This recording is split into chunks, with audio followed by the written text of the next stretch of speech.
Friend, स्वागत है आपका अपने चैनल लास्ट क्लास में। आज के इस वीडियो में रसायन शास्त्र के एक और महत्वपूर्ण पाठ अम्ल, क्षार एवं लवण के काफी महत्वपूर्ण 40 ऑब्जेक्टिव प्रश्न हम आपको बताएंगे। और ये जो 40 ऑब्जेक्टिव प्रश्न हैं ये बोर्ड परीक्षाओं में बार बार पूछे जाते हैं, तो एक भी प्रश्न प्लीज आप लोग स्किप मत कीजिएगा। वीडियो को प्लीज आप लोग शुरू से लेके अंत तक देखिएगा। और इस 40 ऑब्जेक्टिव प्रश्न में से जो भी प्रश्न आपको याद ना हो तो प्लीज आप लोग उसे नोटबुक पे लिख के जरूर याद कर लीजिएगा। चैनल को अभी तक आप सब्सक्राइब नहीं किए हैं तो चैनल को सब्सक्राइब कर लीजिएगा। और सब्सक्राइब करने के बाद एक बेल आइकन आता है तो बेल आइकन को भी दबा के ऑल पे कर लीजिएगा, ताकि जब भी लाइव क्लास हो तो आपके पास नोटिफिकेशन पहुंचता रहे। और जितना भी हम आपको ऑब्जेक्टिव प्रश्न बताएंगे वो एनसीईआरटी पैटर्न के आधार पर ही बताएंगे। तो वीडियो को प्लीज आप लोग शुरू से लेके अंत तक जरूर देखिएगा। आइए शुरू करते हैं पहले नंबर प्रश्न से।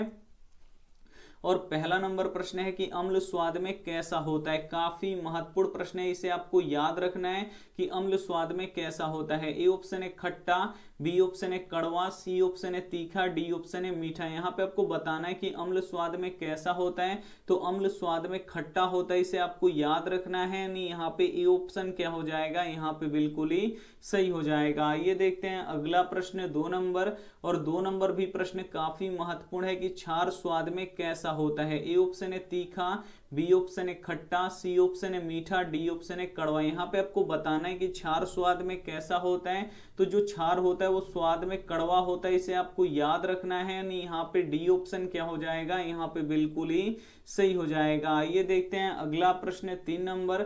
और 3 नंबर प्रश्न काफी महत्वपूर्ण है, इसे भी आपको याद रखना है कि लिटमस पत्र किससे प्राप्त होता है। ए ऑप्शन है जूट से, बी ऑप्शन है शीशम से, सी ऑप्शन है लाइकेन से, डी ऑप्शन है बरगद से। तो लिटमस पत्र क्या है, तो लिटमस पत्र से अम्लीय विलयन और क्षारीय विलयन का पता लगता है। तो जो लिटमस पत्र होता है वो किससे प्राप्त होता है, ये प्रश्न आपसे पूछा गया है। तो लिटमस पत्र लाइकेन से प्राप्त होता है, इसे आपको याद रखना है। यानी यहाँ पे सी ऑप्शन क्या हो जाएगा, यहाँ पे बिल्कुल ही सही हो जाएगा। और यहाँ पे आप लोग लाइकेन यहाँ पे देख सकते हैं। आइए देखते हैं अगला प्रश्न 4 नंबर। 4 नंबर प्रश्न काफी महत्वपूर्ण है कि पीएच स्केल पर कितनी संख्याएं अंकित होती हैं। काफी महत्वपूर्ण प्रश्न है। तो सबसे पहले समझ लीजिए कि पीएच स्केल क्या होता है। तो पीएच स्केल किसी भी विलयन की अम्लीयता और क्षारीयता को मापता है। यहाँ पे देख सकते हैं ये एक पीएच स्केल है। और पीएच स्केल पर कितनी संख्याएं अंकित होती हैं, तो 0 से लेकर 14 तक की संख्याएं अंकित होती हैं। तो प्रश्न यहाँ पे पूछा गया है कि पीएच स्केल पर कितनी संख्याएं अंकित होती हैं। तो पीएच स्केल पर 0 से लेकर 14 तक की संख्याएं अंकित होती हैं। यानी यहाँ पे ए ऑप्शन क्या हो जाएगा, यहाँ पे बिल्कुल ही सही हो जाएगा। और यहाँ पे आप लोग देख सकते हैं बीच में है 7। और यहाँ पे जो 7 होता है वो क्या होता है, न्यूट्रल होता है, यानी उदासीन होता है। यानी जिस भी विलयन का पीएच मान अगर 7 आएगा वो कैसा होगा, न्यूट्रल होगा, यानी उदासीन होगा। और अम्लीय विलयन कब होगा, तो जिस भी विलयन का पीएच मान 0 और 7 के बीच में आएगा वो अम्लीय होगा। और क्षारीय विलयन कब होगा, तो जिस भी विलयन का पीएच मान 7 और 14 के बीच में होगा वो क्षारीय होगा। इसे आपको याद रखना है। एक बार और फिर यहाँ पे समझ लीजिए, जिस भी विलयन का पीएच मान अगर 7 आएगा वो क्या होगा, उदासीन होगा। उदासीन का अर्थ ना ही वो अम्लीय होगा और ना ही वो क्षारीय होगा। और अम्लीय कब होगा, तो जिस भी विलयन का पीएच मान 0 और 7 के बीच में आएगा वो अम्लीय होगा। और जिस भी विलयन का पीएच मान 7 से लेकर 14 के बीच में होगा वो क्षारीय होगा। ये आपको याद रखना है। आइए देखते हैं अगला प्रश्न 5 नंबर।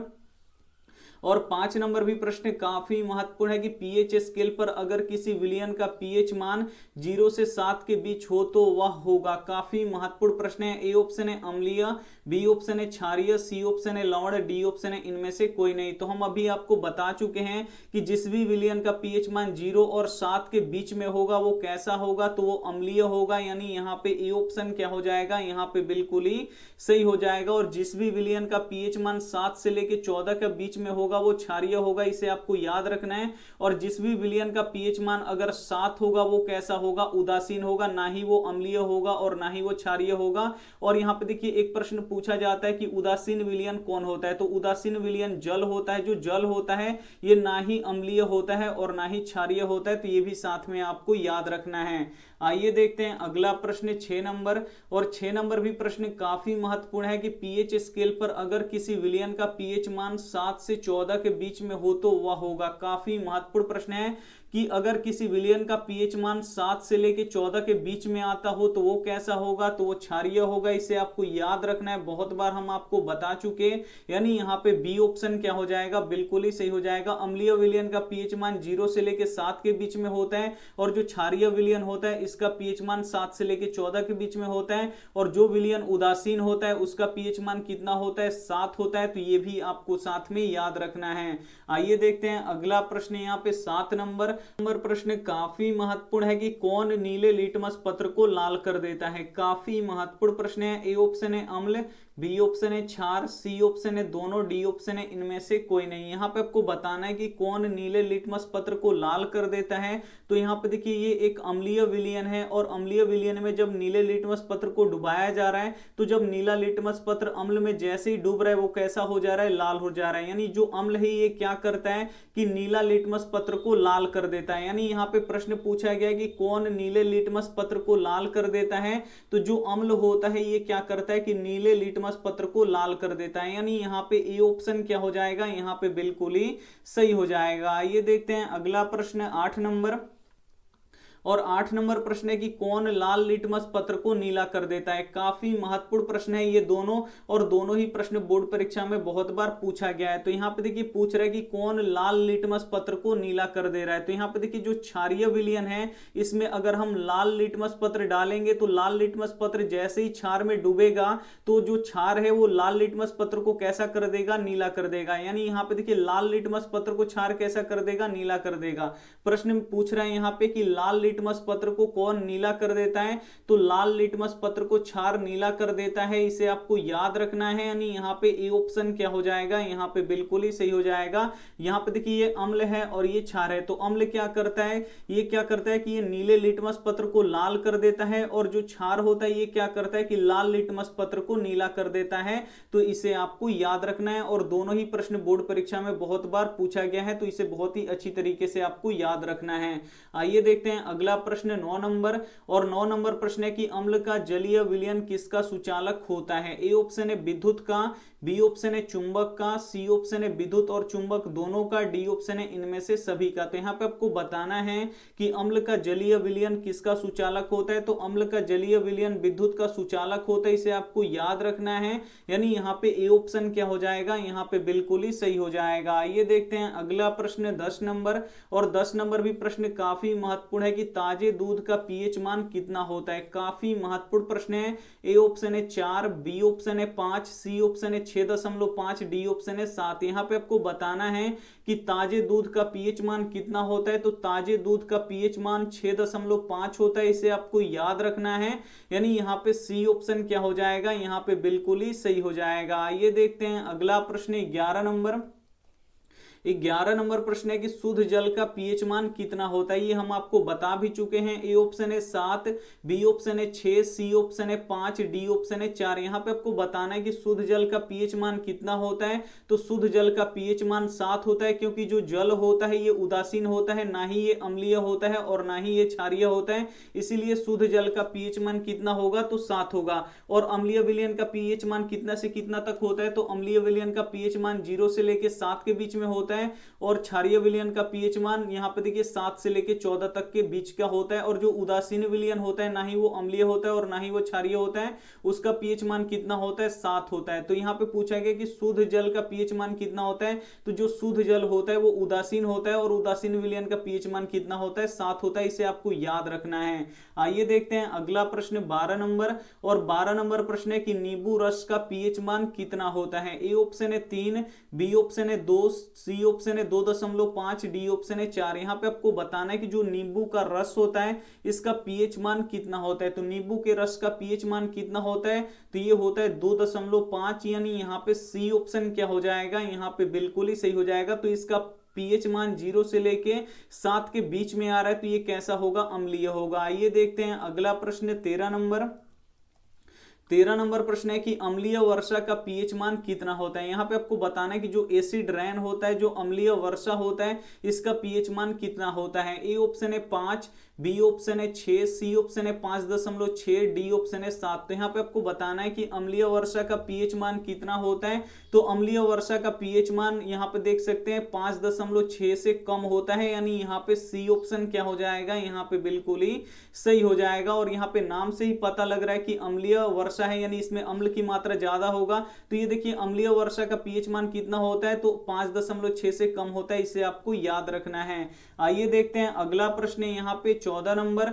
और 14 नंबर प्रश्न काफी महत्वपूर्ण है और ये प्रश्न बोर्ड परीक्षा में बहुत बार पूछा जाता है कि रक्त का पीएच मान कितना होता है। यहाँ पे आपको बताना है कि रक्त यानी जो खून होता है इसका पीएच मान कितना होता है। ए ऑप्शन है 7.4, बी ऑप्शन है 6, सी ऑप्शन है 9, डी ऑप्शन है 4। यहाँ पे आपको बताना है कि रक्त का पीएच मान कितना होता है, यानी खून का पीएच मान कितना होता है, तो 7.4 होता है, यानी यहाँ पे ए ऑप्शन क्या हो जाएगा, बिल्कुल ही सही हो जाएगा। और जिस भी विलयन का पीएच मान 7 से अधिक होगा, यानी 7 और 14 के बीच में होगा, वो कैसा होगा, तो वो क्षारीय होगा।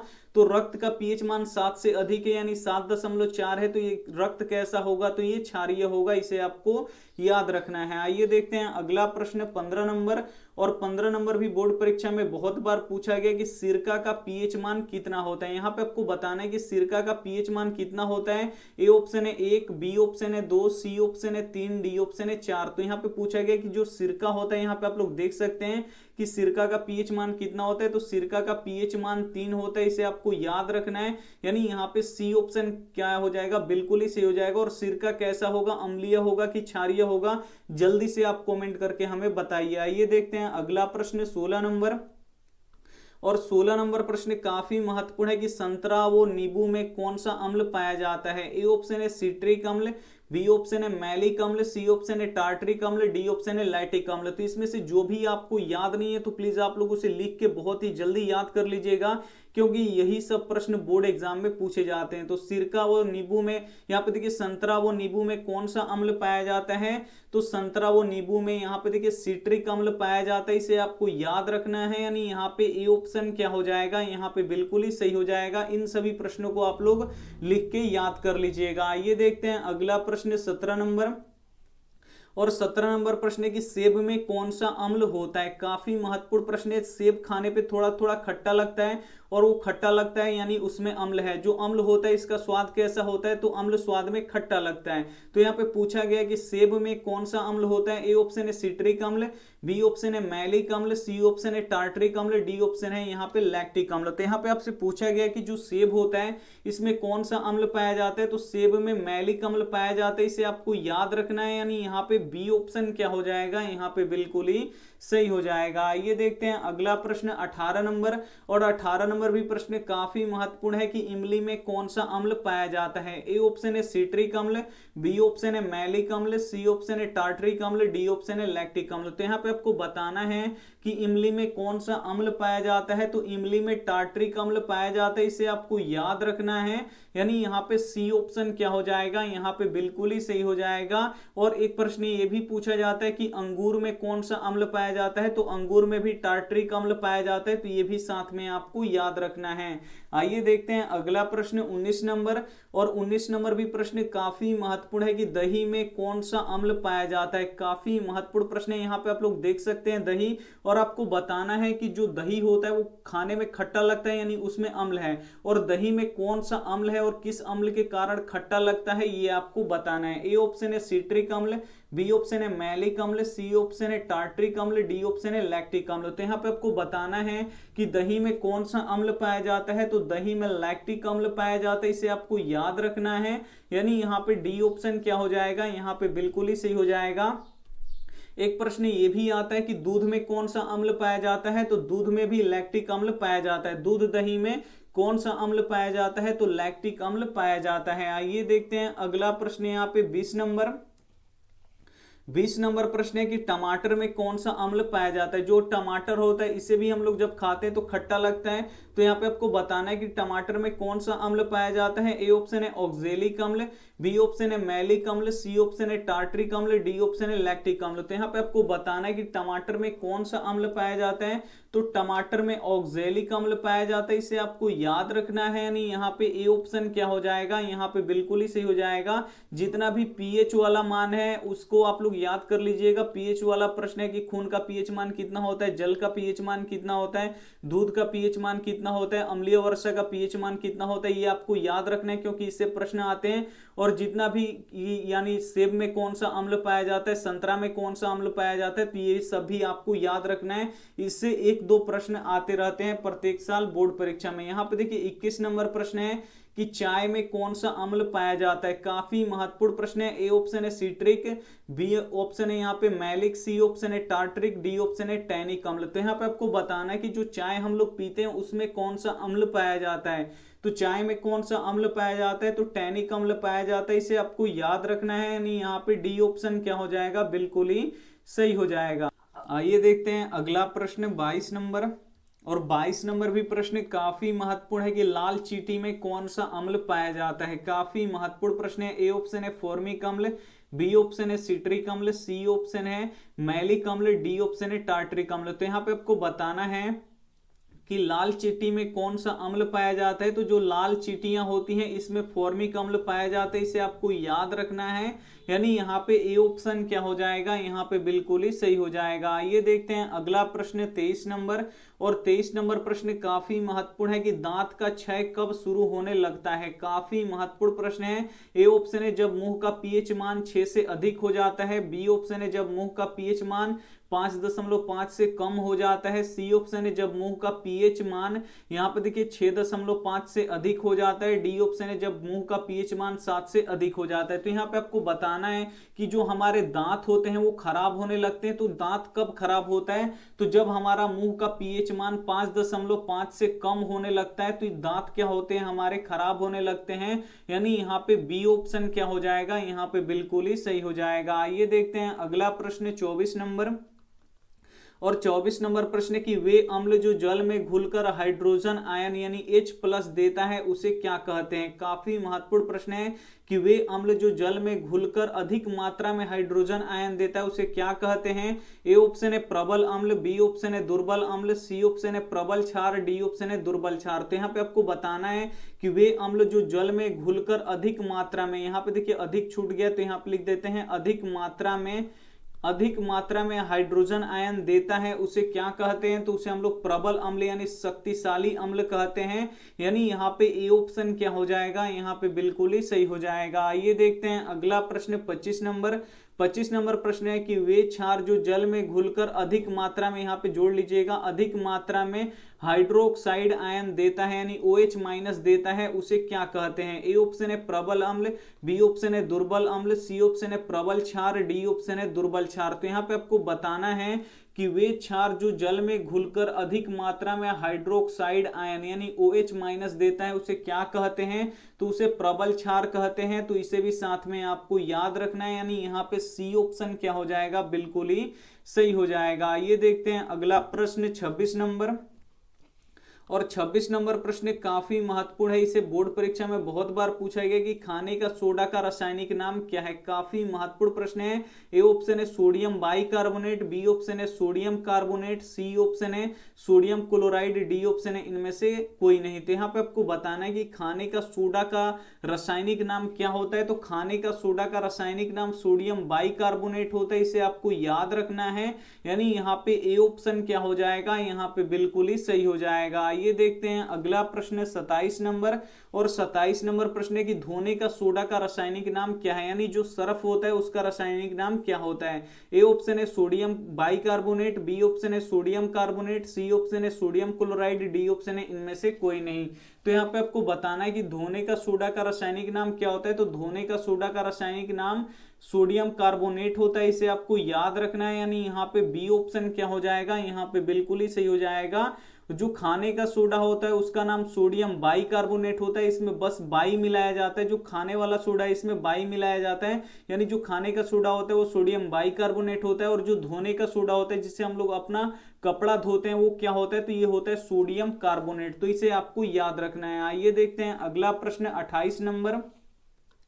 28 नंबर प्रश्न है कि अम्ल और क्षार आपस में अभिक्रिया करके क्या बनाते हैं। काफी महत्वपूर्ण प्रश्न है कि जब अम्ल और क्षार को आपस में अभिक्रिया कराया जाए या आपस में मिला दिया जाए तो वो क्या बनाते हैं। ए ऑप्शन है सोना, बी ऑप्शन है चांदी, सी ऑप्शन है लवण, डी ऑप्शन है दूध। तो अम्ल और क्षार आपस में अभिक्रिया करके क्या बनाते हैं, तो लवण बनाते हैं। इसे आपको याद रखना है, काफी महत्वपूर्ण प्रश्न है। यानी यहाँ पे सी ऑप्शन क्या हो जाएगा, बिल्कुल ही सही हो जाएगा। ये देखते हैं अगला प्रश्न 29 नंबर।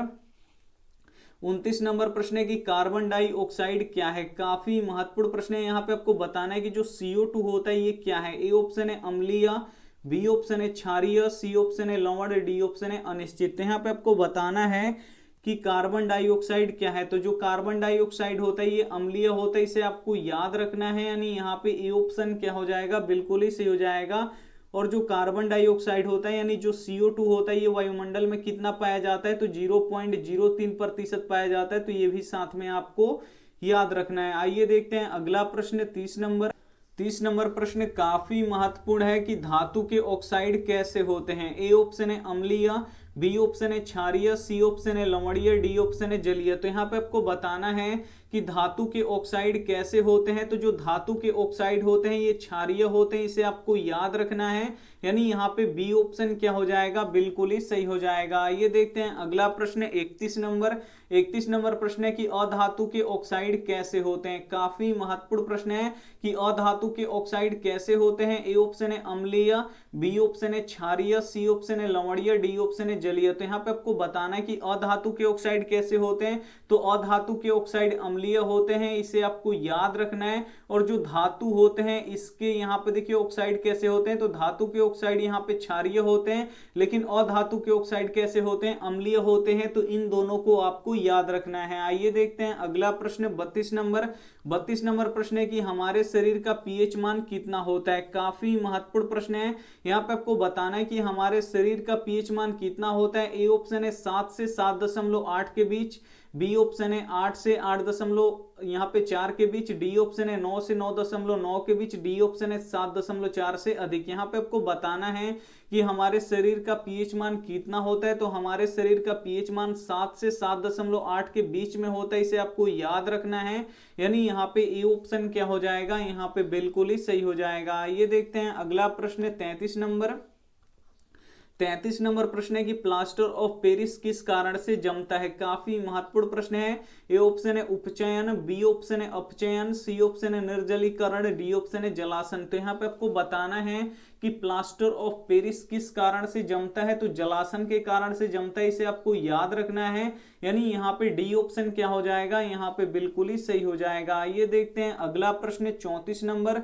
और 34 नंबर प्रश्न काफी महत्वपूर्ण है कि निम्न में से कौन अम्ल है। इसमें से आपको बताना है कि कौन अम्ल है। ए ऑप्शन है CaO, बी ऑप्शन है KOH, डी ऑप्शन है NaCl, डी ऑप्शन है HCl। तो यहाँ पे आपको बताना है कि निम्न में से कौन अम्ल है। तो यहाँ पे देखिए जो HCl है ये क्या है, अम्ल है। यानी यहाँ पे डी ऑप्शन क्या हो जाएगा, यहाँ पे बिल्कुल ही सही हो जाएगा। HCl का मतलब क्या होता है, तो HCl का मतलब होता है हाइड्रोक्लोरिक अम्ल। तो इसे आपको याद रखना है। तो यहाँ पे प्रश्न पूछा था कि निम्न में से कौन अम्ल है। तो यहाँ पे देखिए HCl यानी हाइड्रोक्लोरिक अम्ल, ये क्या है, अम्ल है। यानी यहाँ पे डी ऑप्शन क्या हो जाएगा, बिल्कुल ही सही हो जाएगा। ये देखते हैं अगला प्रश्न 35 नंबर।